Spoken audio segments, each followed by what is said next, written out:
Mark. You said that the last Mark. No, sorry, honey. Nice try. This is not supposed to be an endurance test. Uh-huh. I like the rules. A little friendly ride after dinner, right? Right.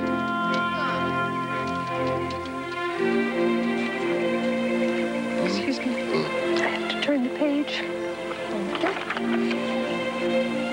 You've been staring at that page so long, you must have it memorized. I was savoring it. Just savoring it, my dear.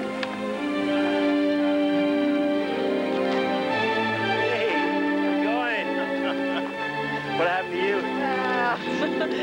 Does this mean we get a barbecue invitation? Yeah, but come early. We really work up an appetite. We'll bring the wine. Great, great. Okay, they're gone. Now may I have my fish back? Come in here. What do you mean? Of course I can. Let me see.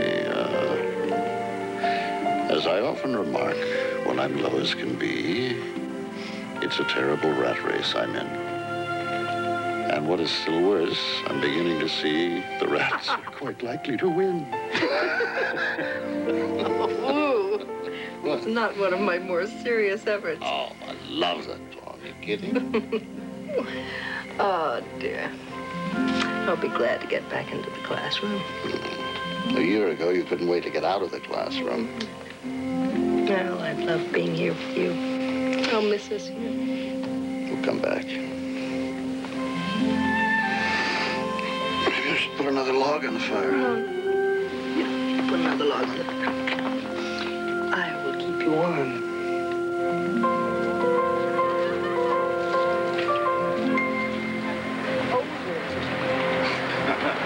Quite a year. My dear. Bon voyage. Yeah. Megan? Yeah, thank you. Bye-bye.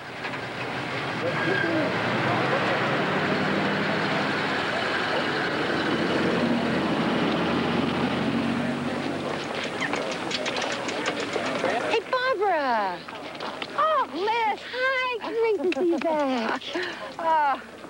Has it always been such a madhouse? You should see to my department. It's noisy and philosophy. Quiet as a church. All you hear is the sound of brains groping. Where's your class? Lecture hall 1. This way. This way. Well. It's good to have you back, Barb. Let's talk later. Yeah. Excuse me? Oh, my God. Welcome. Oh. Well, this is curious. You know that usually humans are appalled by the lemmings' impulse to destroy themselves in large numbers. And yet here you are. So many of you have come to endure a similar, but I assure you, not such a pleasant fate. Now, the rumors you may have heard that I am an easy grader, or that my class is a barrel of fun, was started by me in order to ensure my job. The fact is, I will not be giving any A's in this class. And the B's will be limited to those students who are willing to die for Eliot, Thackeray, and the beloved Anthony Trollope. The requirements in this class are 7 major novels and 1 2,500-word paper per week. What? Now, don't be shy. I assure you I will not feel hurt if you feel as though you've made a mistake this morning.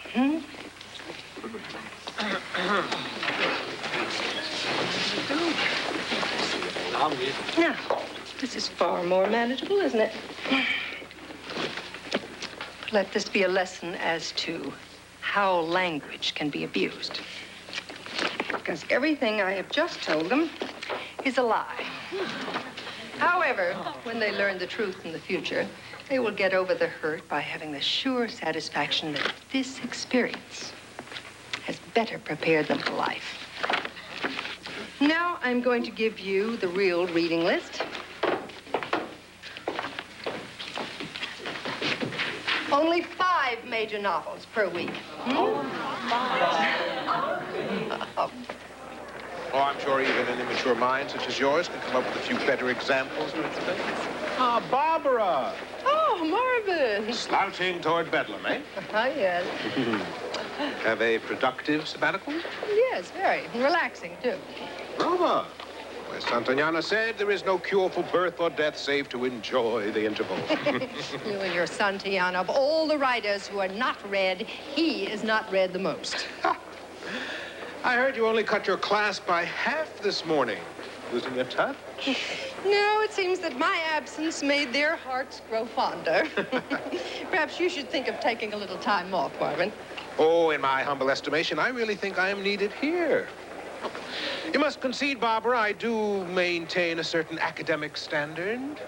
Nothing against you personally, but very often honors will go to the more, shall we say, colorful personalities when in fact they are not completely deserved. Oh, Marvin, I agree with you completely. These little boons to our ego are nothing if they are not the measure by which those who don't get them insist that they are the exception that proves the rule.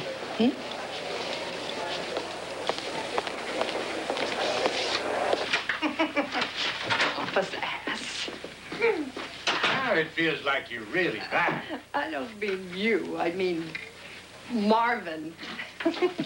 The man with a doctoral broomstick where his spinal column ought to be. You don't have to worry about him anymore. Are you reading my mail?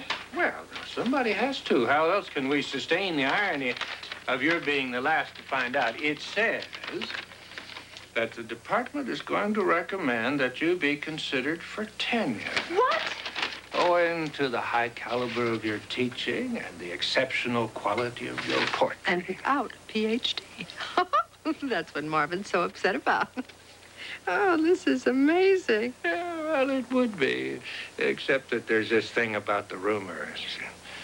The one about the Longfellow Award. Awards make lazy artists. Well, you're already lazy, so you'd make the perfect choice. No, I don't believe in competition between artists. Besides, who would say I was the best? Well, you, for example, have said so on many occasions. Barb, no woman has ever won this award in its entire history. Now you're baiting me. No, I'm not. I'm only urging that because the Longfellow is so prestigious, that you ought to take it a little more seriously. Because the rumor is that you're one of the people they're thinking about giving it to. Do you have any idea how this rumor started? I guess I started it, but I told all the right people.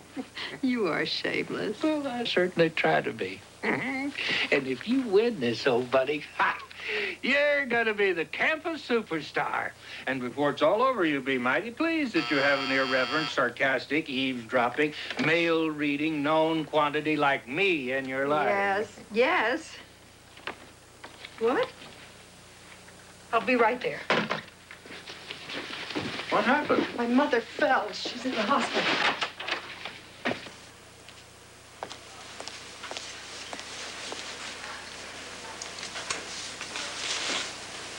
Oh, my sweetheart. Oh, Barbara. The reports of my survival are greatly exaggerated. You had me scared to death. You could have hurt yourself. Such a darn fool thing to do. If I hadn't forgotten to tack the rugs back down, it would never have happened. It's all right. The doctor says you're going to be fine. He says he's seen worse. Barbara, how did I get to be so old?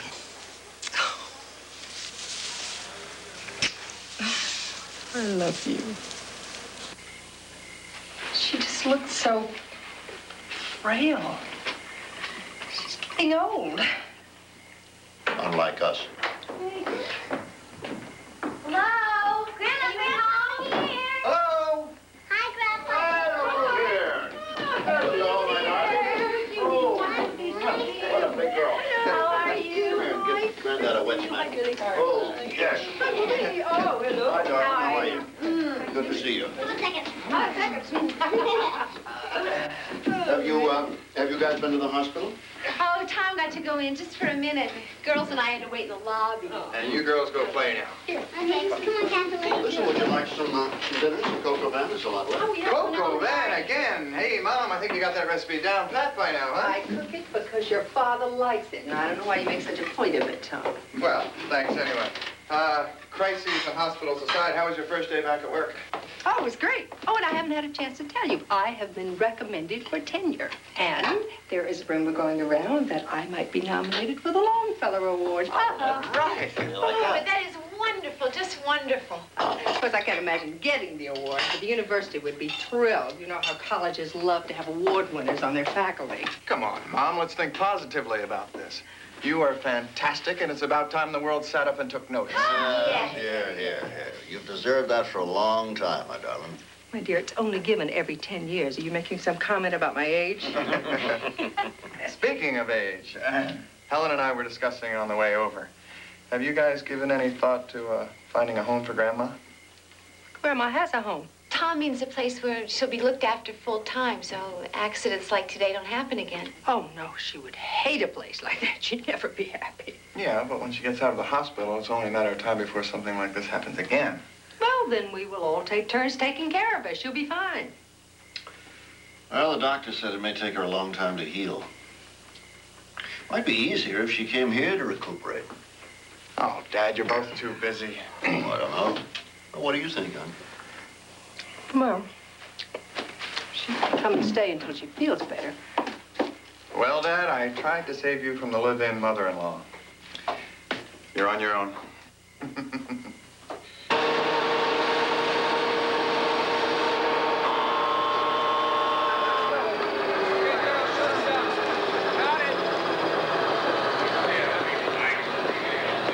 morning. Okay. Hey, Smitty.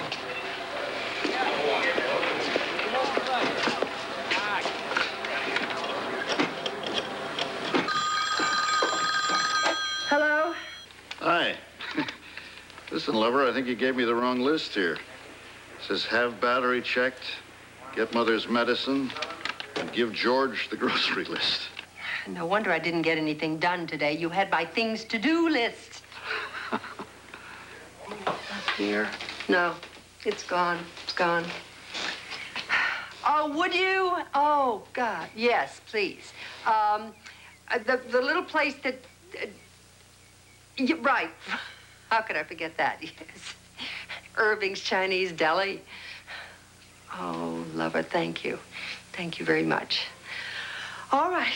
We'll see you later. Bye-bye.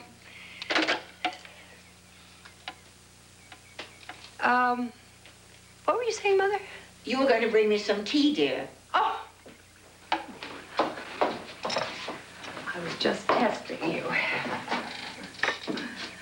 If you sit around in a wheelchair all day, you can dull a razor blade. Even a rusty old razor blade like me. Now, don't put yourself down, Mother. If you want something well done, you have to do it yourself. Good heavens. What's the matter? Barbara, you put salt in the sugar bowl. Why would I do a thing like that? I don't know, dear, but I'm sure you didn't do it on purpose. Well, I'm sure I didn't do it at all. Well, it's no problem, dear. I can always have another cup of tea.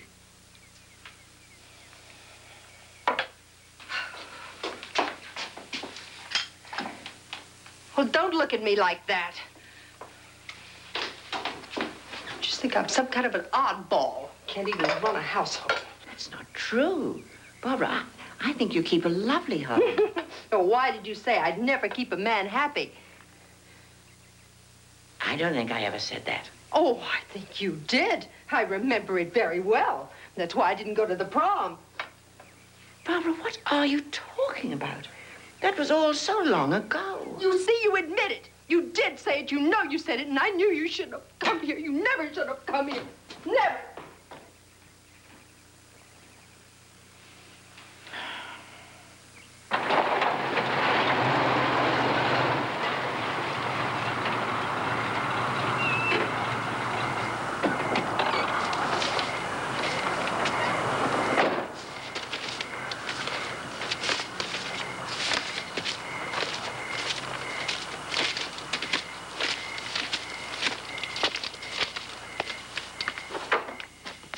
Is this house that order mushu pork and 14-time fried rice?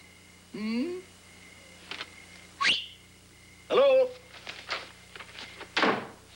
Anybody home?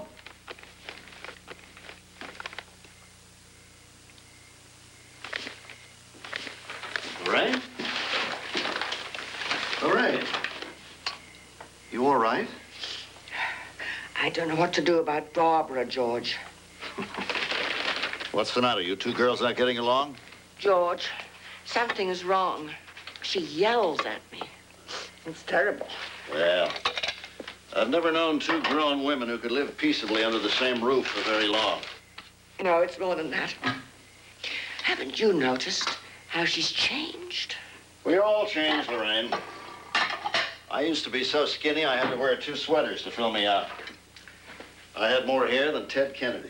I'm not talking about midriff bulge, George. She's my daughter, and I don't recognize her. Well, I think she's at that time of life, you know. She'll be all right as soon as the hormones figure out what they want to do. I don't think this is menopause, George. This evening, she flew into a rage about the smallest trifle that happened years ago. I don't think she realizes where she is sometimes. I've heard her talking to herself. And just the other day, she hid some of her jewelry in the drawer. I saw her put it in. Then she asked me where it was. Then she accused me of stealing it.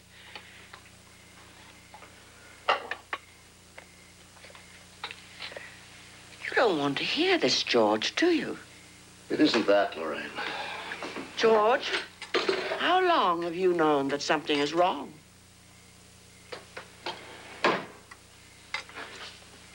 You like mushu pork? I've got a lot of it here.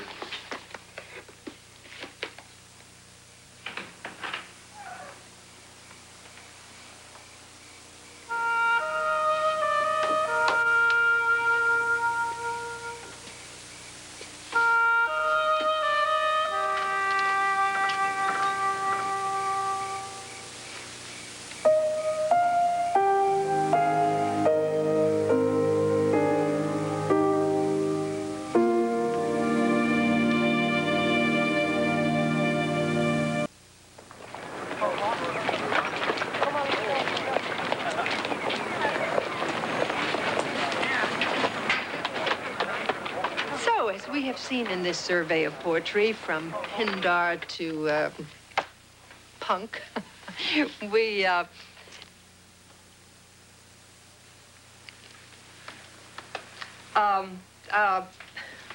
poets have learned to write more and more about less and less until finally they've learned to write perfectly about nothing.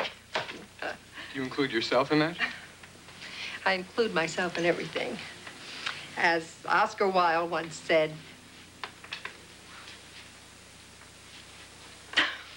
well, who cares what he said? There really was not very much to recommend him, except that he was one of the more adventurous pederasts of his time. As a writer, he was desperately dull, and as an epigrammist, as we have just witnessed, he was not memorable. So where were we? Any questions?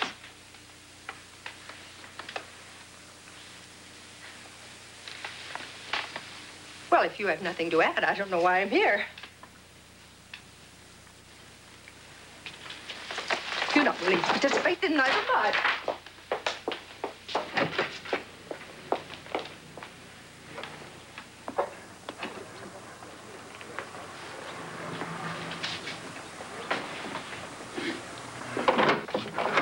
Hi. How's the bone business? Oh, hi, Mom. Well, I'm all set for a big break here soon. Very good. Oh, alas, poor Hick. I knew him well, except he used to smile more. What brings you to my neck of the woods? Just checking up on you. How's the thesis going? Well, what can I say? Working with bone fragments is a harrowing experience. Are you through for the day? No, I've got a class at 2. It's 2:30 now. Shouldn't you be in class? Already went. They cancel it? They make me so mad sometimes. Just gotta go back there. Why they treat me that way? I'm gonna go and look.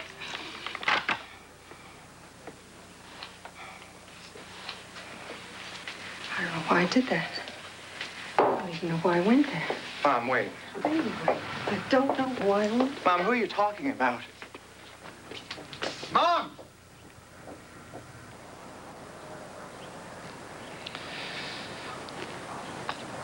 Well, a perfect 10. Eat your heart out, Mr. Derrick. Don't get so upset, George. You have 17 other holes to redeem yourself. It's going to be a long day. So, what do you want to talk about? What do you mean? Well, the only time people ever ask me to play golf is when they have something to talk about. That's why psychiatrists are such good golfers. Well, I don't know. I suppose it's just menopause, you know, but Barbara just doesn't seem like herself lately. It's part of her charm, isn't it? She's always been kind of an eccentric. Yes, but she's gotten so forgetful. What do you mean? Well, she walks out in the middle of classes. She's always forgetting where she puts things. Well, now Barbara's a wonderful cook. I don't have to tell you that, but she's been making this same chicken dish about 3 times a week. It's the darndest thing. George, is she under any stress lately? Well, she took on a big load after being away last year, but she has so darn much energy. I think she's happier when she's too busy. Why don't you bring her around for a visit?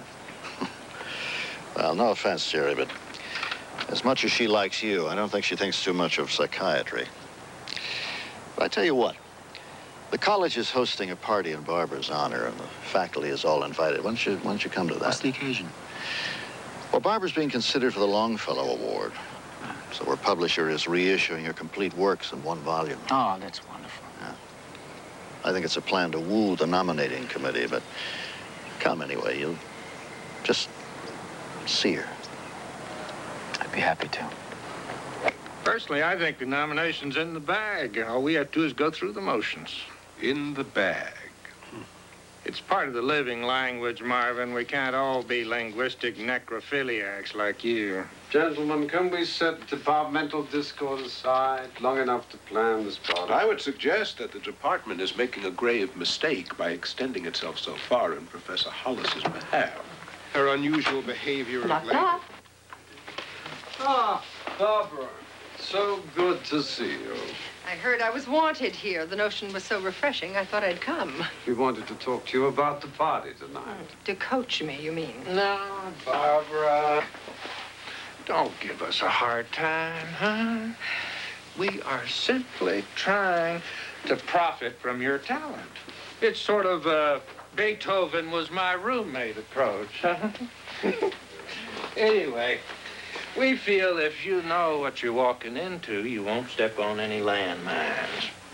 Is this man really a teacher of the English language? What Dave is trying to say in his rustic idiom is the impression you make tonight will most likely be crucial to your getting the nomination.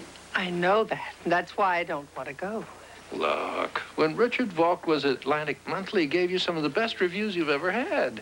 You don't have to say or do anything. Just don't offend the man. Then perhaps she shouldn't go. Marvin, repartee is an art form traditionally practiced by those who have been spoken to. No one in this room at this moment is speaking to you, so would you please shut up? What we want you to know is that you can relax about tonight. They just like the personal touch, rubbing elbows with the stars, as it were. Can I just send my elbows? Of course, I don't think we should ever mention the possibility of the nomination directly.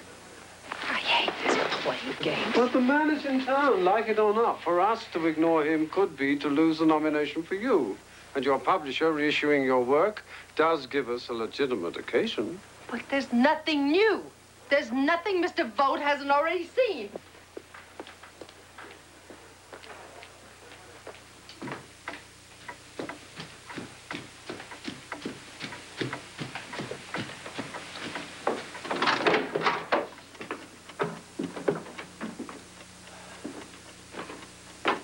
Is that what you're going to wear? Yes. Unless you're going to start telling me how to dress. If you take much longer, Barbara, there won't be any point in going at all.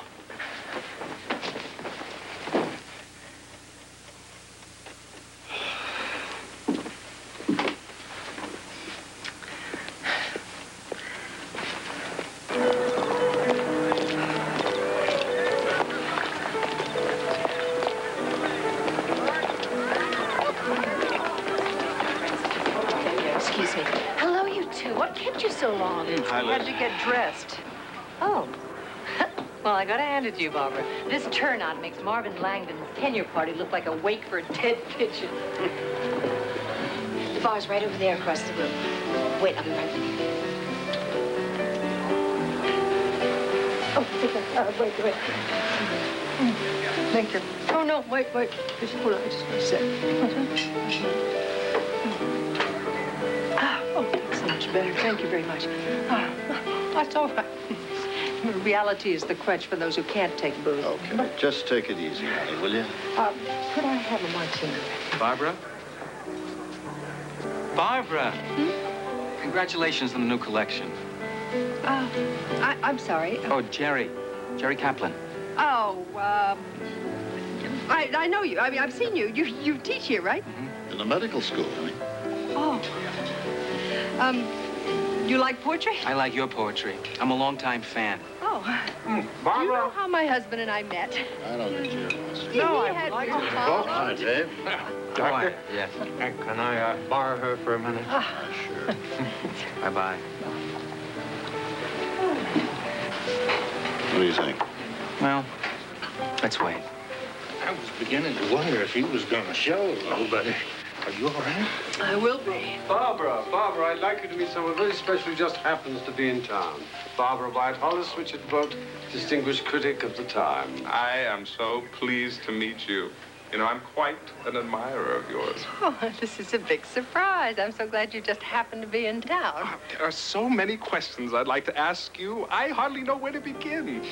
Your uncanny and almost invisible use of sustained metaphor, as well as a rather brave melding of Augustan satire on one hand with a 20th century skepticism on the other, without once ever losing sight of your own indomitable romanticism, achieves a kind of mutiny of feeling over form that's just wonderful. Is that a hairpiece? Yes. It's very well done. I would hardly have known it.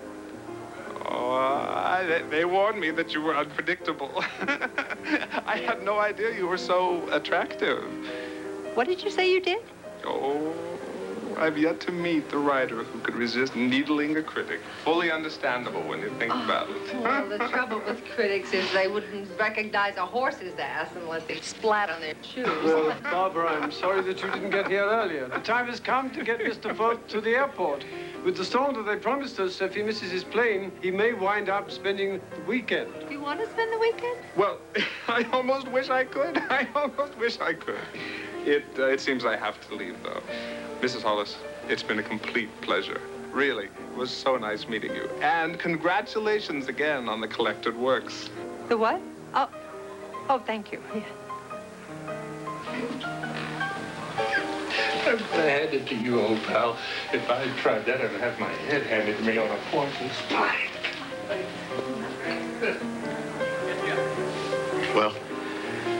Well, I don't want to sound like an alarmist on the basis of one observation, but I think she ought to be tested. Look, George, University Hospital is one of the finest medical facilities in the world. We'll just run some physical tests, and if nothing shows up, then we'll have to persuade her she needs to talk to someone like me. Okay, how do we start? I'll set you up with a very good doctor here at the university. His name's Raymond Sawyer. Doesn't have much of a bedside manner, but if it's physical, you'll find it. You think it's anything serious? You know, George, it could be something very simple. I don't want to jump to any conclusion. Just don't worry. We'll do the tests, and we'll take it from there. Thanks a lot, Jerry. Sure.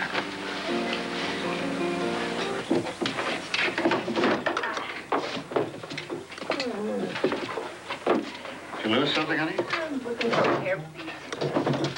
Feet? Feet. You know, what you wear under your shoes before you put your shoes on. Socks. Look, I can turn the heat up if you're cold.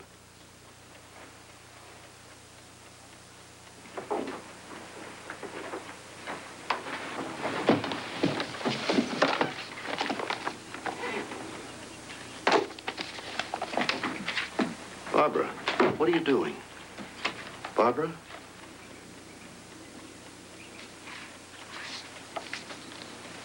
Honey, come here. Come over here a minute. I want to talk to you. What? Just sit down. We have to talk. Now, I'm the one that asked Jerry Kaplan to come to the party tonight. He's a very fine doctor. Do you think I'm sick? No, I didn't say that. Then why are you spying on me like this? Barbara, you know I'd never do that. It's just that you haven't been yourself lately. Your mother has noticed it. It wasn't my idea to invite her to come and keep an eye on me. I am not an aide. Honey, nobody's keeping an eye on anybody. But you've been walking out in the middle of classes. Now, that's not normal. My class, you weren't there. You don't know. I know how Barbara, to listen, teach. You're doing that behind calm me. down. You What are you got a talking- woman who's never paid to be your Stop driving that. Just stop. No!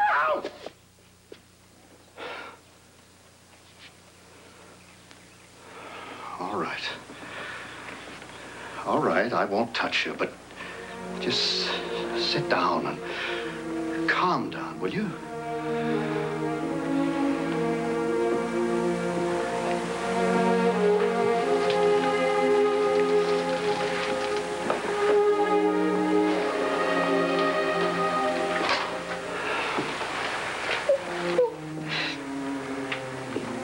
You bleeding? No, it's all right. Don't worry about it. It's all right. I don't know what's happening to me. Well, we're going to find out. It's okay. It's all right. That's what we're going to do. We're going to find out. It's all right, baby.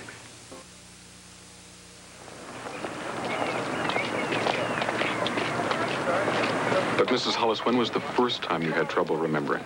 I don't know. It's been a while. Mr. Hollis? Oh, it's hard to pinpoint an exact time. You see, Barbara took a sabbatical to do some writing. That's what I told everybody. Actually, I thought if I just took some time off, I could think better. I never knew that. Did you enjoy your sabbatical? Well, I didn't write very much. I couldn't seem to get my thoughts together. I see. Do you have any problems managing the household, Mrs. Hollis? We've had an awful lot of coq au vin lately, I can tell you that. Probably 2 or 3 times I can talk for myself, George. I'm sorry, huh? Go ahead, Mrs. Hollis.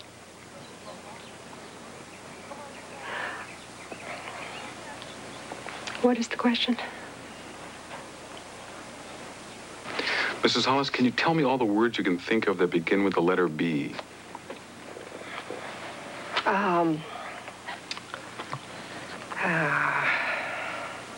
Ball, Brown, Beethoven,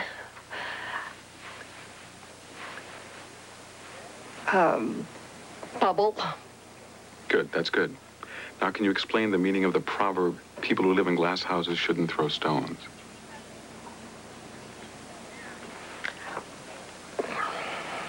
You shouldn't move.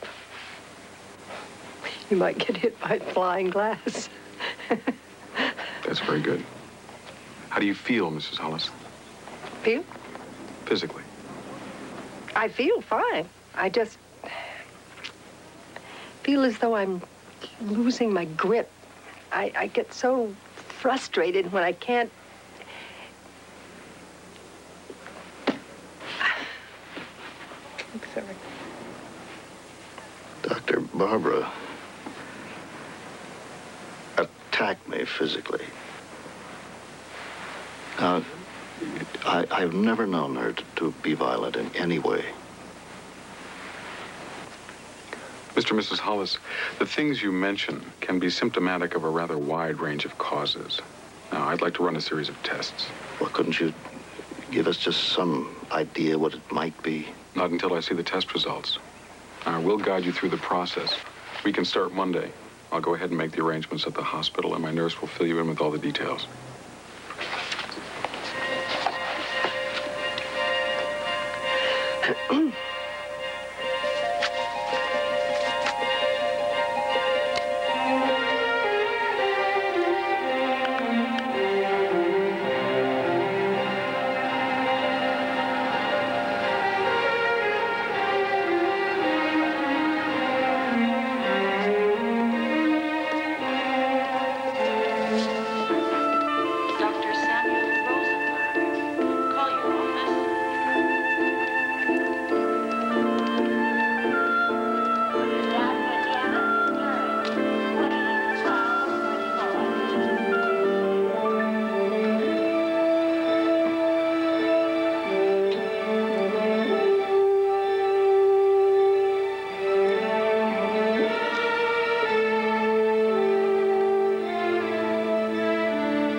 you are, Mrs. Hollis. Haven't seen you in a long time. Oh, well, good morning, Mr. Mailman.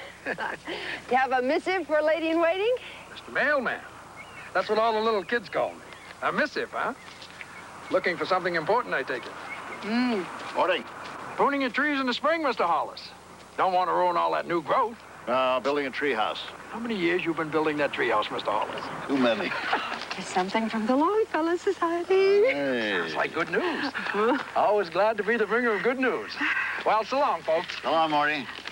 So long, Morty. I thought you didn't want this award. Peripateia is a writer's prerogative. Well, of course, everybody wants that. Really? It's nominated. Oh, honey, that's wonderful. Oh, George. That's good. Oh, I'm going to beat whatever this is I've got. You bet you. I'm going to win this. Oh, life is good.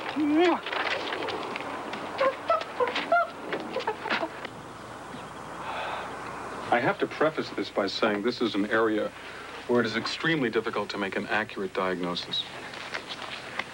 The tests have allowed us to eliminate a number of ailments and/or deficiencies. In other words, I'm reasonably sure you don't have thyroid, kidney, liver, or adrenal gland dysfunction.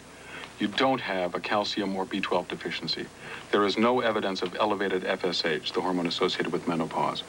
No tumors and no multi-infarct disease. That's little strokes that destroy small areas of the brain, which is what I had most suspected, but that didn't show up. Well, we're convinced you've been very thorough, Doctor, but what do the tests indicate? Nothing directly. All the tests were negative. But we do have a tentative diagnosis. The results of this process of elimination, coupled with the behavioral characteristics you're exhibiting, Mrs. Hollis, lead me to conclude that you are most probably suffering from Alzheimer's disease. Well, that's serious? Well, yes. Alzheimer's disease is a form of dementia. We don't know the causes. We do know the results. Would you like a glass of water? No, thank you.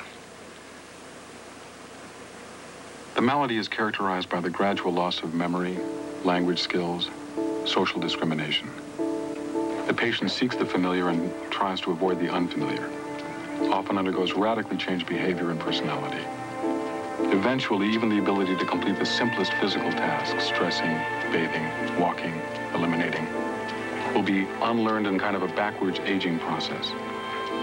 There will be times when you think and function quite clearly, Mrs. Hollis, and other times when you are disoriented and dysfunctional. Gradually, the lucid times will become less frequent, and the disoriented times more so. The disease is of the progressively degenerative variety, and there is at present no cure.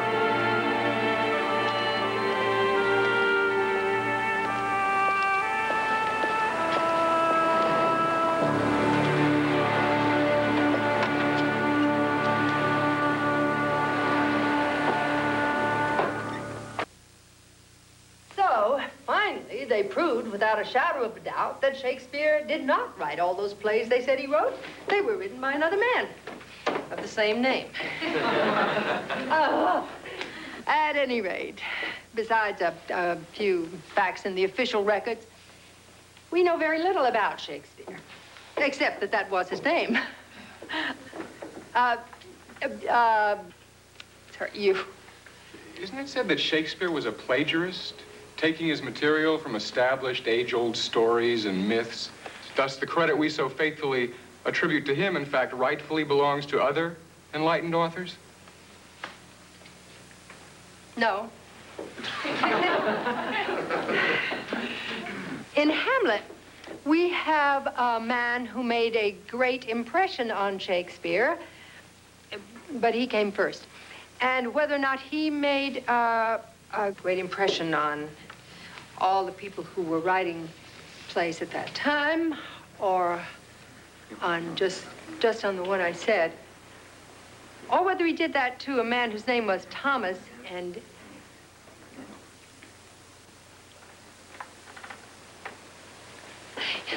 Thomas is my son, and when he was 6, he put the Red River in the car and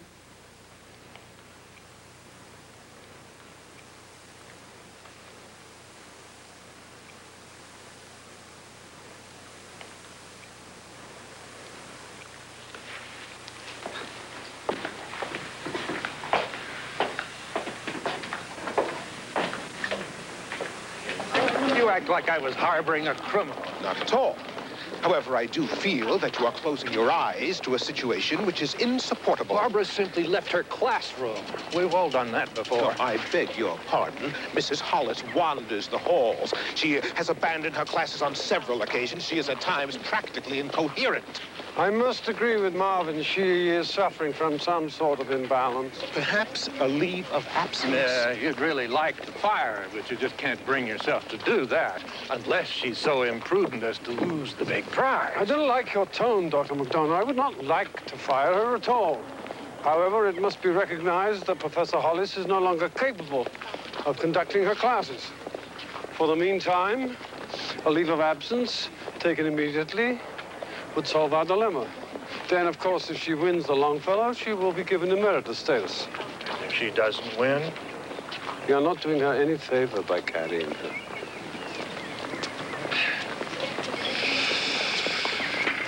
You couldn't stand to see Barbara get tenure. You must be tickled pink about this. Get off my back.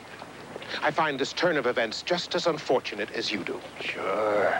She's out of your way, no more threat. You can afford to sound almost human now.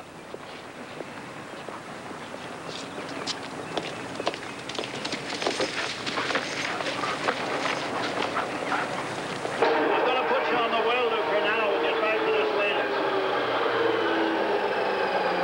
Hang on here for a minute. Well, Lorraine, come to work? No, I want to know what's happening to Barbara. Oh, well, you know Barbara. No, not anymore, I don't. She never phones. When I call her, she hangs up. What's happening, George? Well, she's carrying a pretty heavy workload, you know. Have you taken her to the doctor? Lorraine, look, I'm taking care of everything. But I want to help. I know you do, and it's very generous of you, but believe me, there's nothing you can do. It's not generous. I'm her mother. And I'm not sure that there's not something that I can do. The main question is, can you see what's smack dab in front of your nose? Lorraine, Barbara loves you very much. I know that. But I want to be there for her, no matter what this trouble is. Damn it, this is not your private hell. I'm her mother. Let me in, let me help. I appreciate your concern, I really do. Can I take you home? I have a taxi waiting. Damn it. Don't shut me out. Damn it. Well, I don't like elevators. Honestly, Barbara, sometimes you go to so much trouble to be different.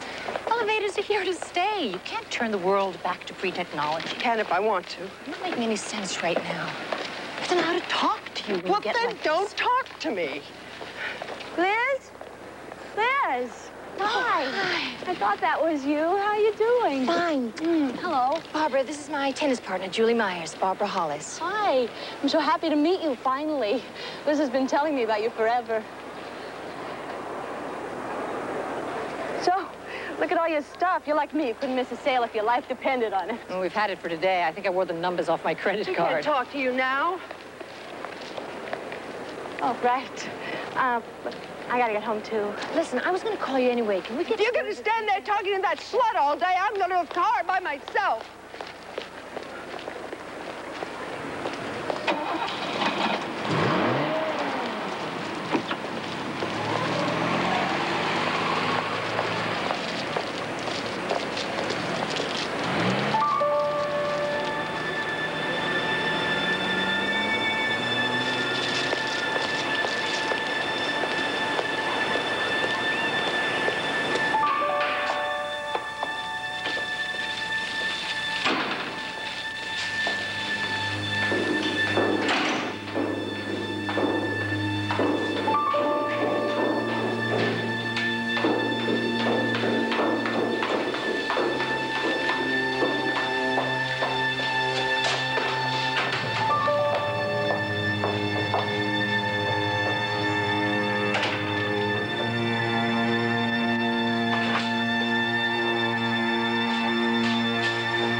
Each case of Alzheimer's is different.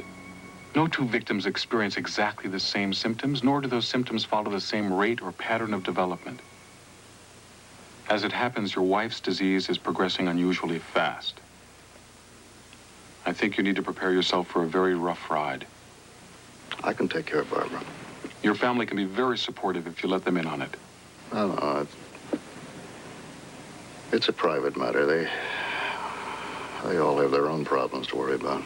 I'd like to recommend a couple of books, Mr. Hollis. You need to understand what you're up against. I think they'll give you some very helpful suggestions. Books. Something as simple as labeling things in the house with 3x5 cards can greatly lessen your wife's confusion at this stage. Ultimately, she won't be able to read them, but right now, I'm sure she'll find the cards helpful. Or suggest to her that she use some easy substitute phrase whenever she's stuck on a word, like setup or what's this. You'd be surprised how a little crutch like that can help.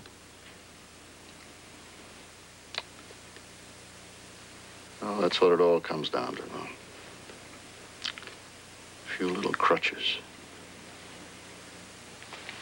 Read the books, Mr. Hollis. And bring Mrs. Hollison to see me every 6 months.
Make love to me. What? What? Give it to me. What's the matter, Give it to honey? me. Make love to me. What's the matter, Give it to honey? me. Give it to me. Barbara. Give it to me. What's the matter with you? Barbara. Stop it, for God's sake. What the hell's the matter with you? Stop it. Barbara. Barbara. Go. Stop it. Barbara. Barbara. What the hell's the matter, darling? Honey. You're lousy. You're awful. Oh, I hate you. I hate you.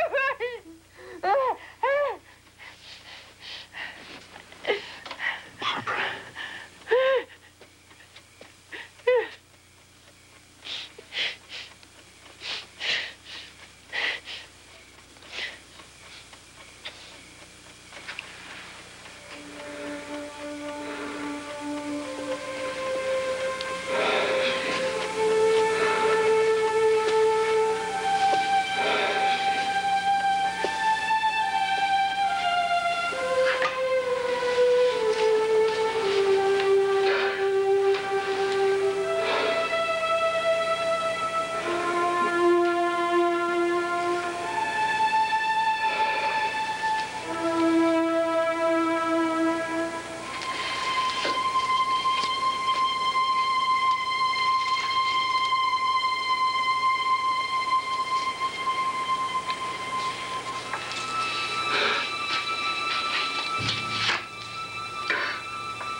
Good morning.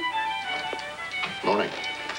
I'm going to have a big breakfast this morning. How about you? No, just coffee. Do you want some sugar in it? It's black, as usual. Well, the only difference between a grave and a rut is in the dimensions. Are you all right, Barbara? I feel fine.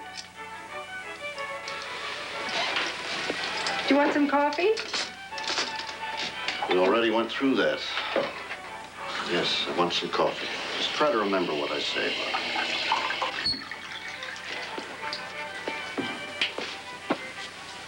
Well, I'm not used to being at home by myself all the time now. I don't know what to do with myself. Why don't you play some tennis with Liz? She's been trying to get you to learn to play for years. Yeah, that's a good idea. I haven't seen Liz in a long time. I'll have to give her a call. Well, how about some gardening? You finally have some time to do some gardening?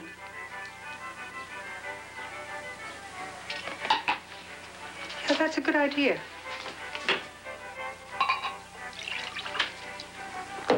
Here you are.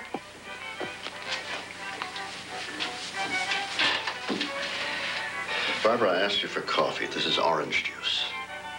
It's orange, like the color orange.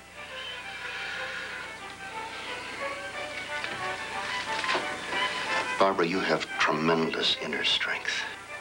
You can beat this thing if only you use it. I'll try harder.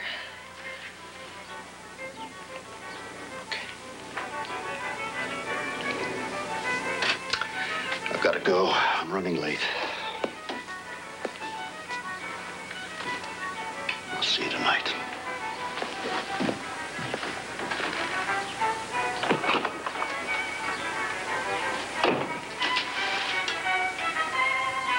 Dennis, hit the blower. Hey, Augie, you got the coffee on yet? Yeah, it's coming.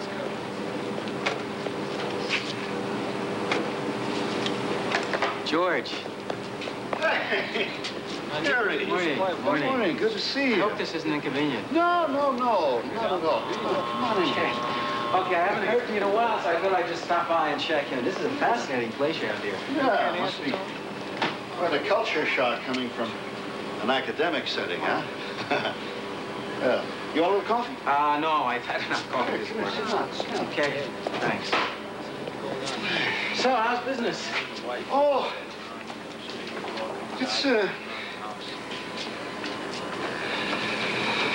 it's fallen off a little. You know, I've had to be out of the shop so much, and here, let me just give you a little. No, just a little. Okay.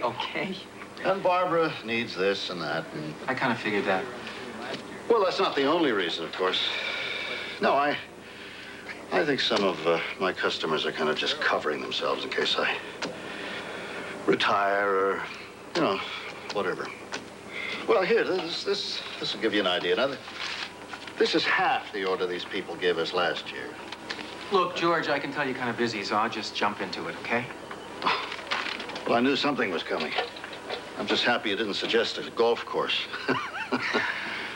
Look, I know a woman, Betty Marcus, and she's organized a group of people like yourself who are taking care of a loved one with Alzheimer's. I'm not the encounter group type. It's not an encounter group, George. It's a group of people who get together to support each other, to share information. That's all.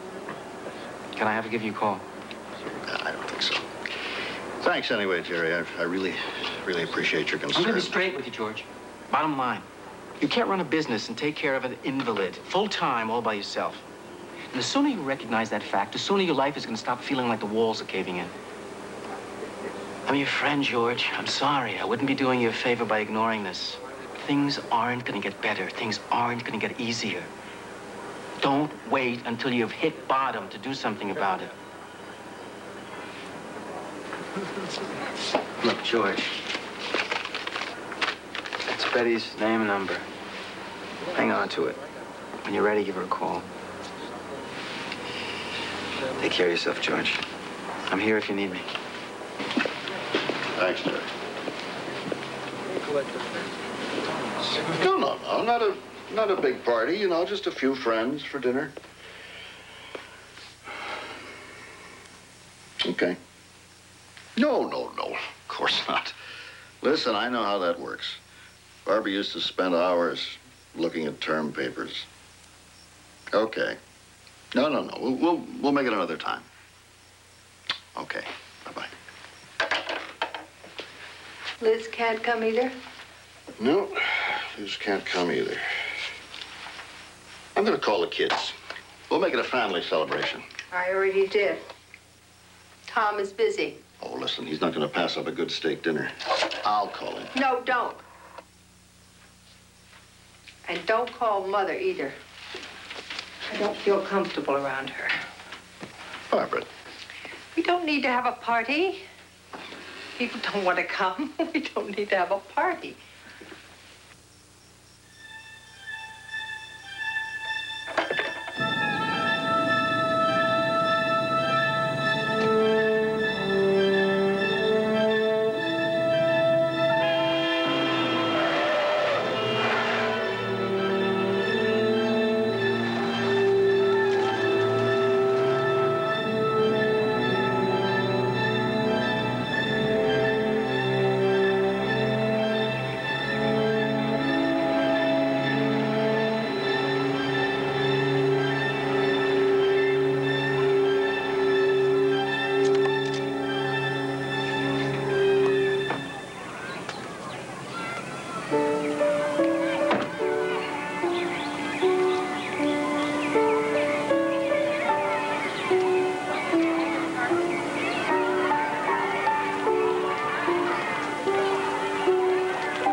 Barbara?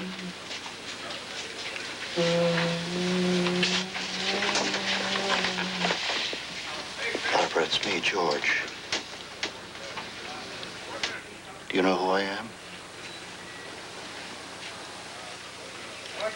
George? I'm your husband. I know that. You know, Barbara, if you're going to do things like this, I'm going to have to take the car away from you.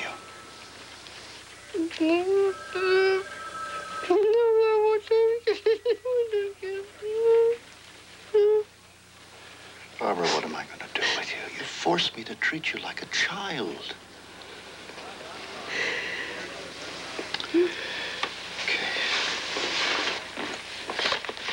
Brought you some clothes. I'll find out where you can change.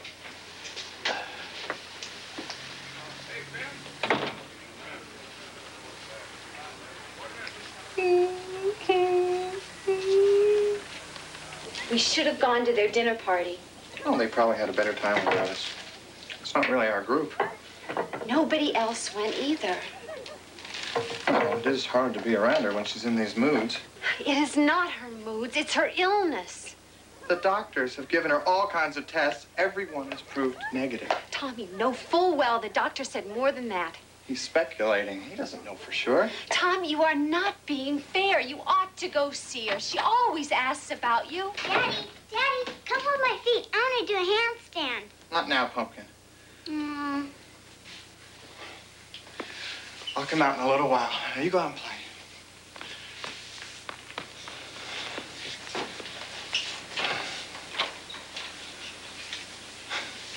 Can you believe how big that girl is getting? Right. Every day she grows bigger, and every day your mother grows backwards. Go see her. Helen, drop it. You're afraid. Of what?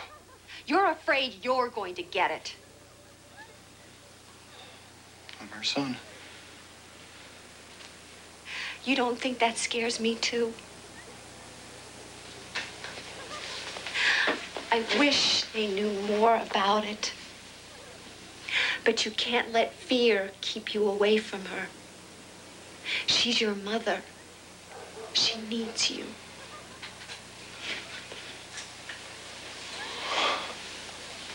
Okay, I can appreciate what you're saying, but...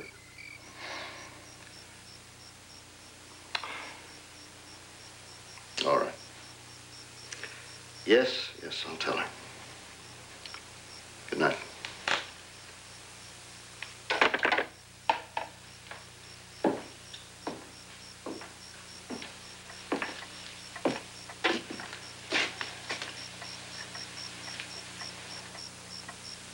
Who's that? The president of the university. What did he want?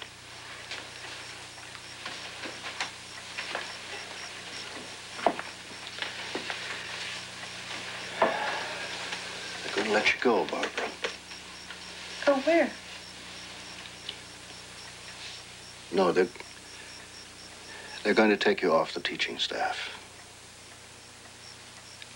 Permanently. I won't be a professor anymore. No, darling.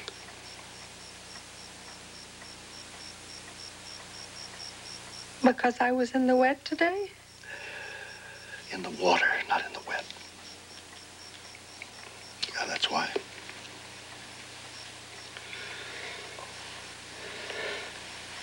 It's okay. It's okay. It's all right. It's okay. Welcome to the car's running! Yours running! I'm not sure I need to bring a brush their teeth. Maybe you... I really appreciate you taking the girls, Barbara. Oh, that's all right. They were no trouble at all. You feeling good? I'm fine. Barbara. No, Helen, don't go yet. Honey, I found this out with the garden tools. Oh, I wondered where that went. It's from the Longfellow Society. Want me to read it for you? Mom, hurry up. Here we go here. Okay, it's... Dear Mrs. Hollis, it is with great pleasure that we hereby inform you that you've been selected as this decade's recipient of the Longfellow Award for Poetry. Barbara, you darling, did that's it! You marvelous. did it! You won! Oh, Hey, I'm kids, so proud your grandma of you. just won a big prize. Very important award. Oh, wonderful. That's a Oh, it is. I can't believe it.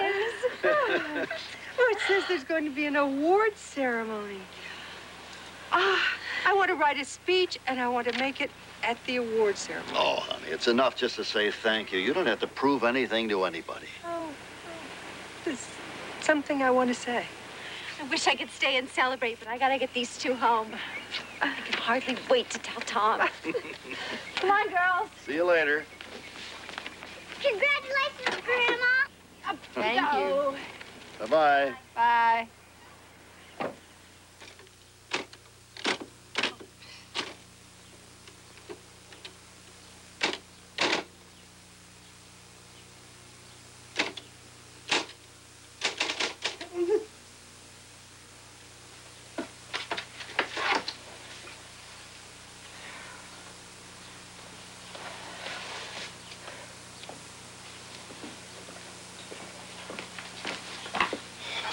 Get to work. You sure you'll be all right? You can take that thing with you. What's the matter? Is it broken? No, it just... It's silly. I can't think with all those things you have to punch. It's... Here, the keys are jammed, honey. You want me to get your manual down from the attic? I don't know what that is. Manual? It's a typewriter, for God's sake.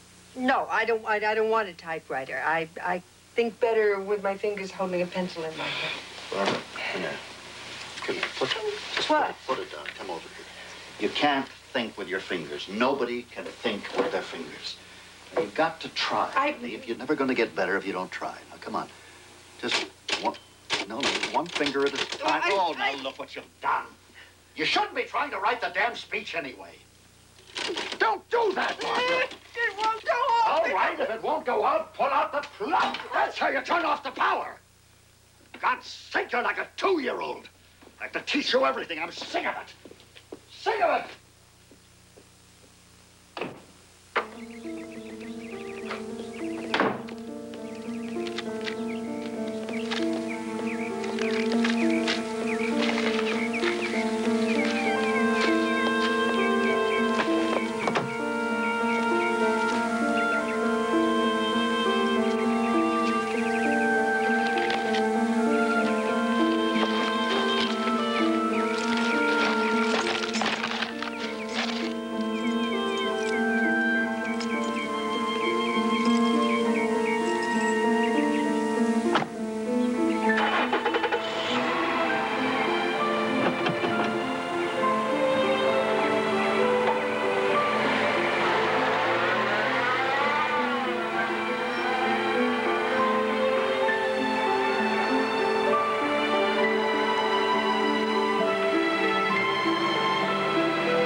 Hello, can I help you? Yes, I'm interested in your, what's this? Would you have a family member that you wish to place, Miss, Barbara. Yes, my mother. I understand. I can have Loopy show you around. You'll find all the rooms very bright and very clean. Loopy, this is Barbara. Hi, nice to meet you.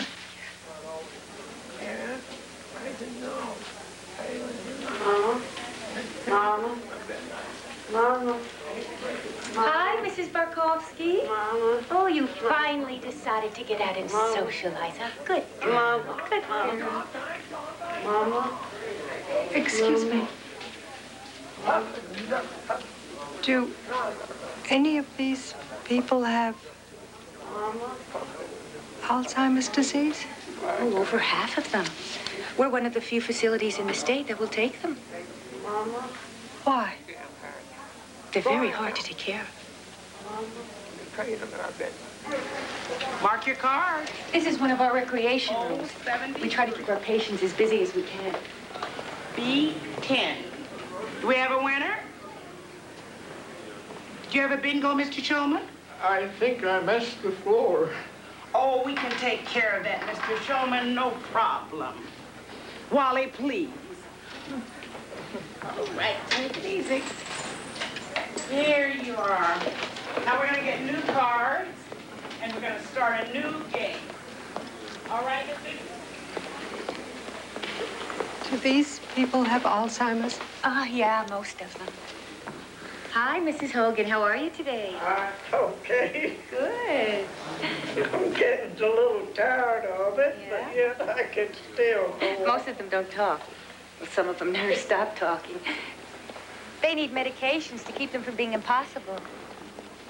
But they don't seem to mind. I hope they don't mind.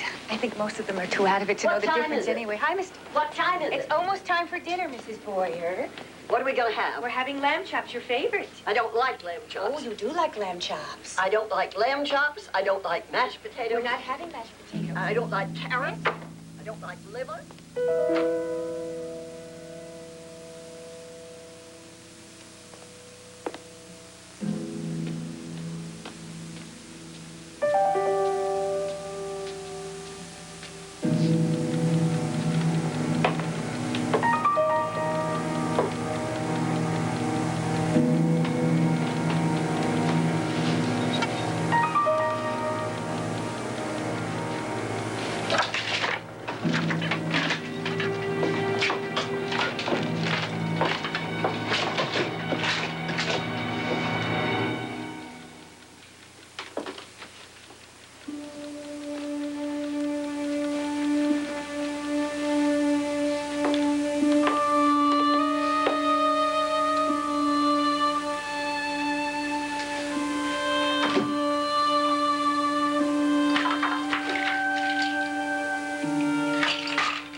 Bye.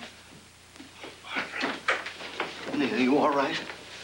I was worried about you. You okay? You know, I sometimes get carried away, and I felt so bad about this morning. It's all right. It's all right. You know what I did today? What would you do? I went to a nursing home. I saw myself. Barbara, why did you do that? You know I'd never put you in one of those places. I won't make you promise not to. No. Someday it may be the best thing to do. You look tired. Have you eaten anything? Hungry? Are you? Okay, stay here. I'll be right back. You relax.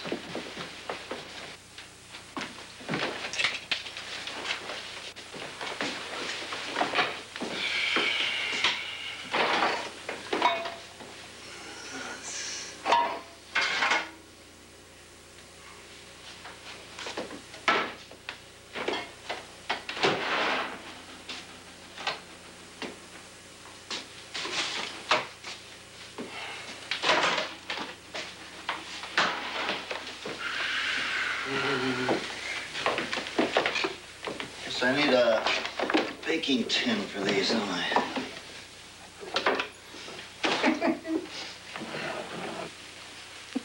You too,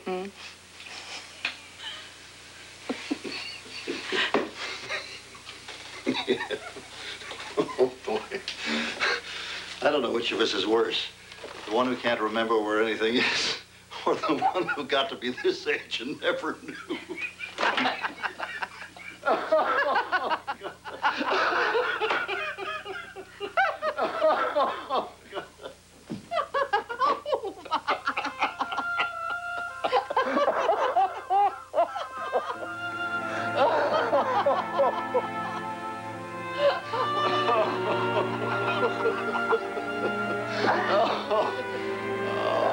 Barbara, I love you so much. I love you too. And I feel so good. I'm gonna go and work on my speech.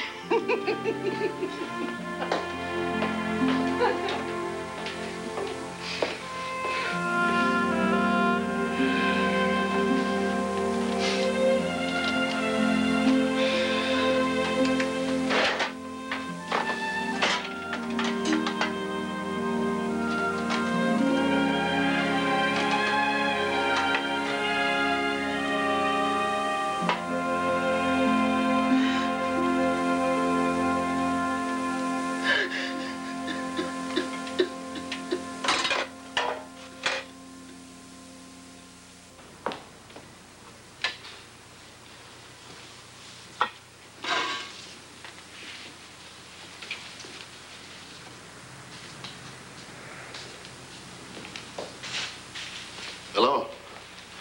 Oh, hello. I'm Betty Marcus. You must be George Hollis. That's right. Hi, Betty. How are you? I'm so glad you came. Oh, you know, as I told you on the phone, we have a professional social worker that runs these meetings. I just do the organizational things. Well. Oh, George, could I bother you to set up about 10 chairs in a circle right over there in the middle? Sure, you bet. Right there? Mm-hmm. Okay. Thanks. Look, he's outlived all the predictions, all the doctor's prognoses, and according to everything I've read, he should be dead by now. Sometimes I look at him and I think, can't you read? Have you found a home for your husband yet, Joan? No, I'm still looking. I've seen 30 places, but I've got another list to try. I'll find one. Good. Don't wait too long. I think you're having a problem letting go of him. I know. I know I am. George, how does your wife's illness make you feel? Well, I find that I'm very impatient with her, and I don't know how to deal with that. I just don't know how.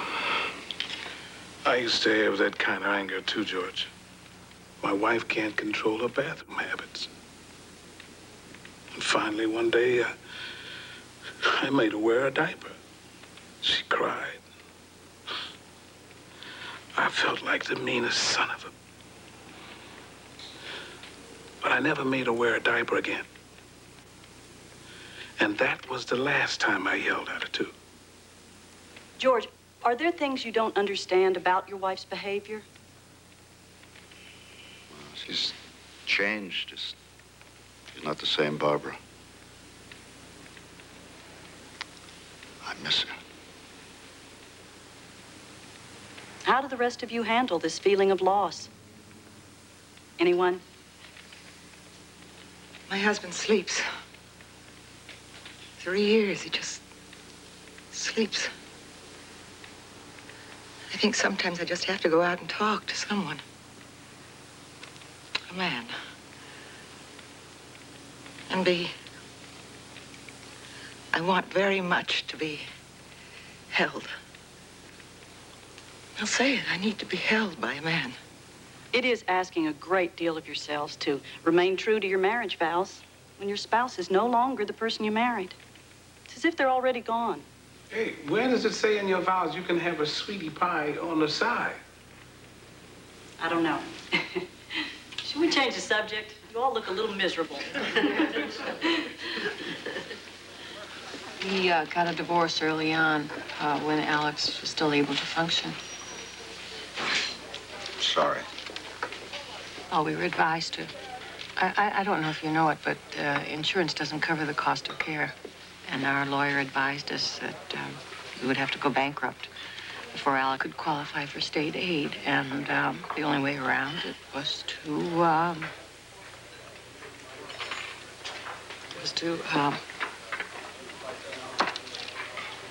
anyway, at least this way we can protect half of our life savings in our home.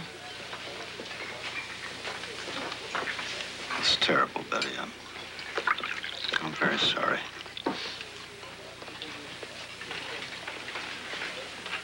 You have so much to go through. They don't call this the beholder's disease for nothing.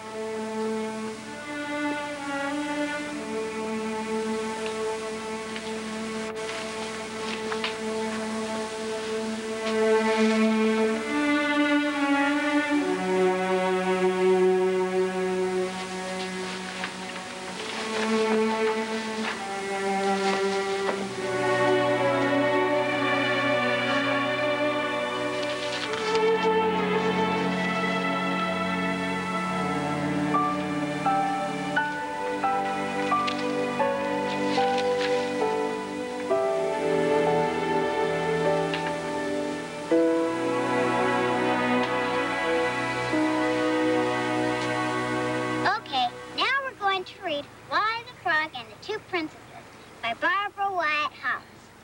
Mr. Wally M. Gog was a magical frog who lived on a log in a bog. His friend was a dog by the name Og who lived near Gog's log in the clog. Grandma, what's a clog? I don't know. Read the part about the princess named Kathleen. I haven't come to that page yet.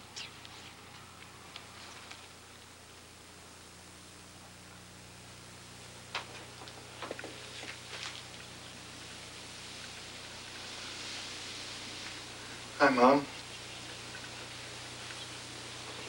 What you doing? Reading. Good book? It's pretty.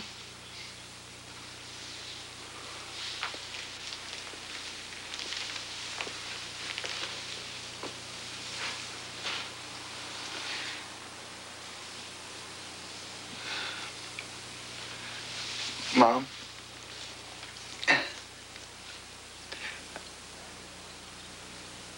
I just wanted to tell you that I loved you. I love you too. I have a wonderful son.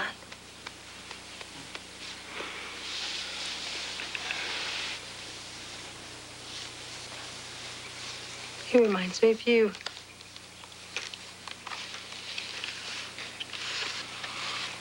I think the time has come to get a few things out on the table. High time, George. High time.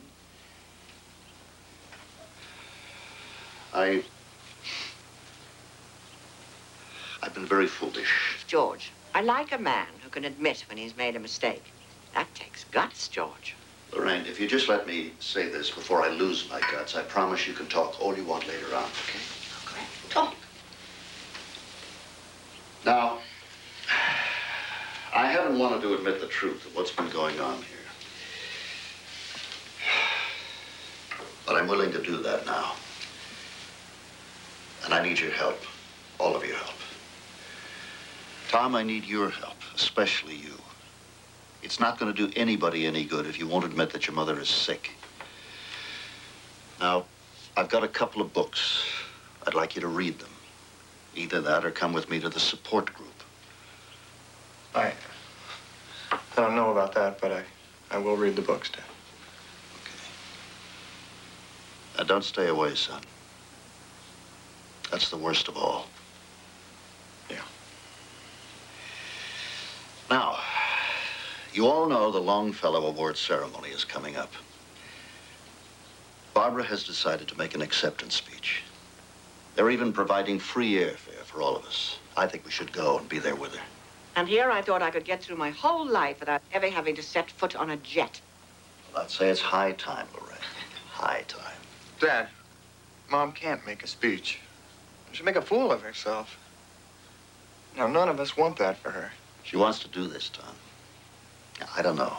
Maybe she can't pull it off, but it's important to her. This is the moment she'll be remembered for. Now, you can't blow her whole career just because she's forgotten how to quit when she's ahead. Tom, if she wants to... No. Now, we should be protecting her if she can't protect herself. Tom, this is her last chance to have the last word. She can't go down without a fight. I won't ask it of her. Your mother wants to stand up on that stage and say goodbye. And I say, let her do it.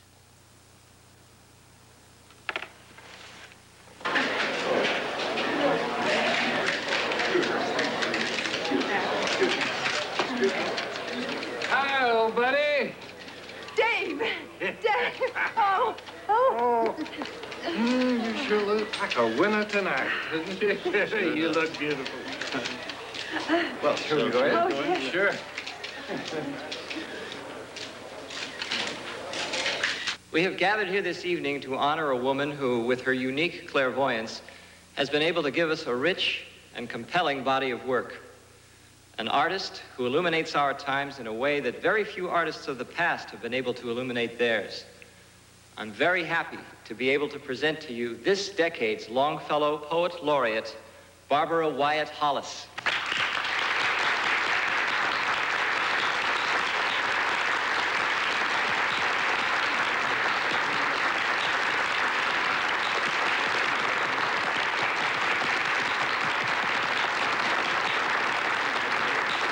Dad, let me get up and say something.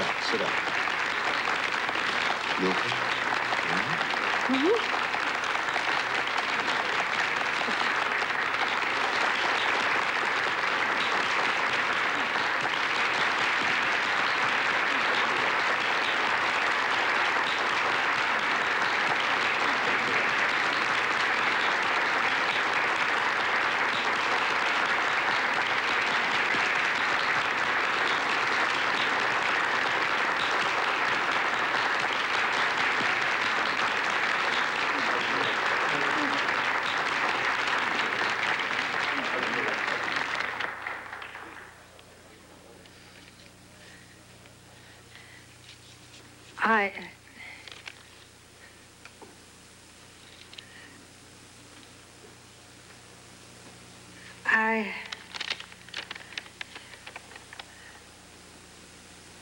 I wrote something to read.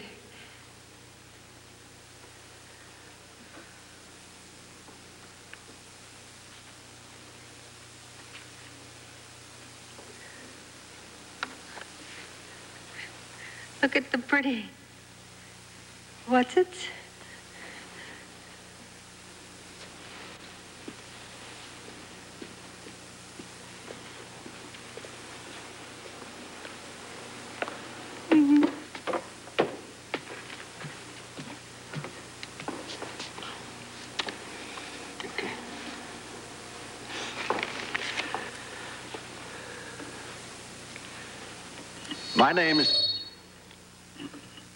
My name is George Hollis, and I have the honor to be the husband of Barbara Wyatt Hollis. Barbara has Alzheimer's disease, which, for those of you who don't know, means that she is gradually losing all of her mental and physical abilities. In fact, sometimes things slip so bad that she even forgets the words that she's written. But let me tell you that no writer ever wanted to say words more than she wants to say these few words that she has managed to put down over the last few months. So, with your permission, I would like to read them.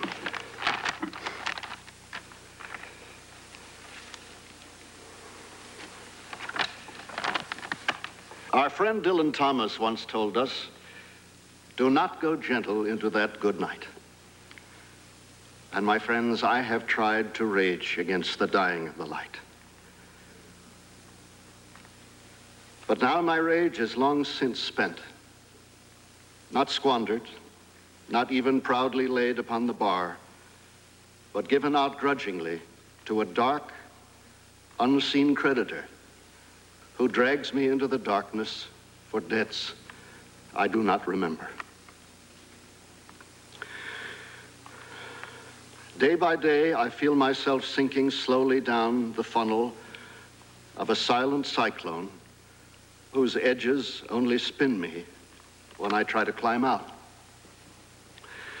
And so, as hard as I try, I cannot climb out, or scream out, or dream myself out of this. I fear you have lost me as I have lost myself. Yet I am the lucky one, for I shall not know the end, even when it presents itself.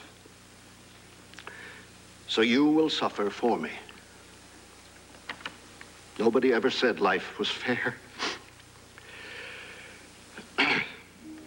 Don't be afraid to laugh, because it is the one thing we have that is ours alone, our one pure invention. Use it when you think of me.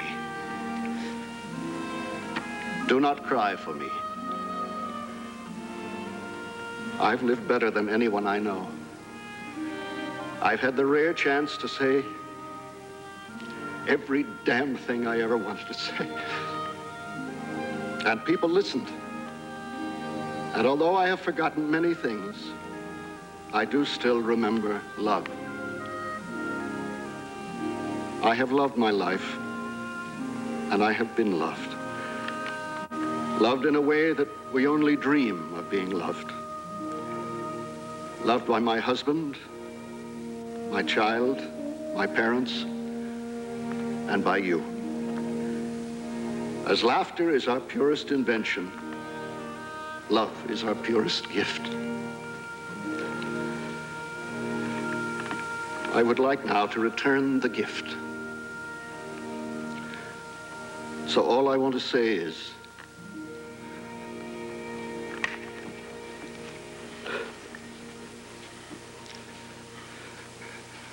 I love you.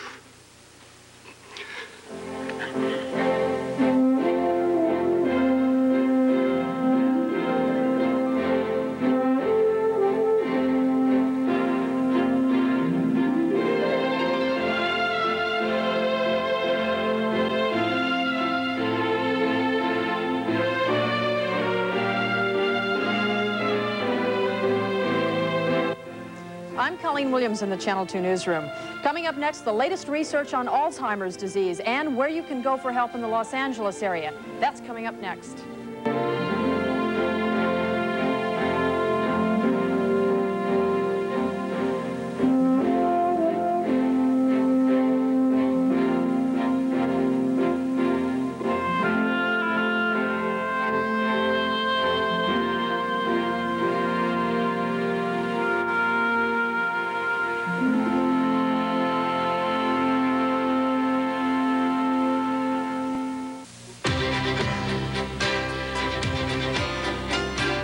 To learn more about Alzheimer's disease, the Library of Congress suggests these books: Alzheimer's Disease, A Guide for Families by Lenore S. Powell and Katie Curtis, A Guide to Alzheimer's Disease by Barry Riceberg, and Precipice, Learning to Live with Alzheimer's Disease by Claire Seymour.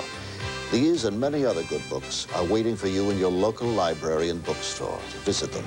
They'll be happy to help you read more about it. I'm Richard Kiley. Alzheimer's disease is frightening to its victims and tragic for their families. We still don't know too much about the disease, but we're learning every day. We're learning about the disease itself and about how we can help all those whose lives it touches. If you or anyone you love needs more information, here is where you can find it.